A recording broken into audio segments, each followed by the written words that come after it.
ఈ వీడియో చూస్తున్న వారందరికీ యేసుక్రీస్తు నామములో శుభములు. పరిశుద్ధ గ్రంథంలో తోమా అనగానే అనుమానస్తుడని చూస్తుంటాము. కానీ తోమా వల్లనే మన దేశంలోకి క్రీస్తు సువార్త అనేది వచ్చింది. కాబట్టి ఈ రోజు తోమా గురించి కొన్ని విషయాలను తెలుసుకుందాం. 12 మంది శిష్యులలో ఒకడైన తోమా కూడా గలిలే సముద్ర తీరాన చేపలు పట్టేవాడు. ఇతనికి దిదుమా అనే పేరు కూడా ఉంది. దిదుమా అనే పేరు గ్రీకు భాషలో కవలలు అనే అర్థం వస్తుంది. తోమాను అనుమానస్తుడు అని మనం అందరము భావిస్తూ ఉంటాము. కానీ తోమా తన అనుమానాలుగానే ఉంచుకొనక ఆ అనుమానాలను తీర్చుకొని దృఢమైన విశ్వాసం పొందాలని ఆశించే వ్యక్తి. నిజానికి తోమా వేసిన ప్రశ్నల వల్లే అమూల్యమైన సందేశం లభించింది. ఎక్కడికి వెళ్ళుచున్నావో మాకు ఆ మార్గం ఎలాగూ తెలియను అని ప్రభువును అడిగాడు తోమా.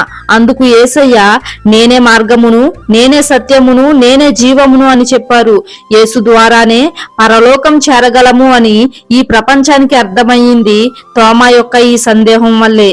పునరుద్ధానుడైన యేసును నమ్మనంటూ సందేహించిన తోమా స్వయంగా యేసు కనిపించేసరికి నా ప్రభువా అంటూ మోకరిల్లాడు. ఆ తర్వాత నుంచి సువార్తను చేత పట్టుకొని బయలుదేరాడు తోమా. మెస్పతోమియాలో సేవ ప్రారంభించి భారతదేశం వచ్చి కేరళ, చెన్నై ప్రాంతములలో సేవ చేసి 7 సంఘములను స్థాపించాడు తోమా. చైనా దేశం వెళ్లి అక్కడ కొంతకాలం సువార్త చేసి తిరిగి మద్రాసు చేరి చిన్నమలై కొండలో నివసిస్తూ పగలు వాక్య పరిచర్యలో గడిపేవాడు. మద్రాసులోని మైలాపూర్లో సేవ చేస్తుండగా సువార్త విరోధులు అతనిని చంపుటకు ఆలోచన చేశారు. లిటిల్ మౌంట్ అనే స్థలములో గుహలోనికి వెళ్లి ప్రార్థించుట తోమాకు వాడుక. అలాగూ ప్రార్థించుకొనుచుండగా అతనిని బల్లెంతో పొడిచారు. అప్పుడు గాయపడిన తోమా నాటబడి ఉన్న సిలువను హత్తుకొని క్రీస్తు శకం 72వ సంవత్సరం జూలై 3వ తేదీన ప్రాణాలు విడిచారు.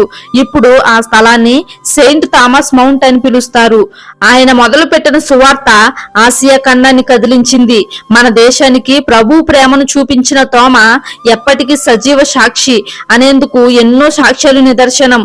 తోమా మరణించిన దినం జ్ఞాపకార్థంగా కూడా 2021 జూలై 3న భారతీయ క్రైస్తవ దినోత్సవంగా నిర్ణయించడం కూడా జరిగింది.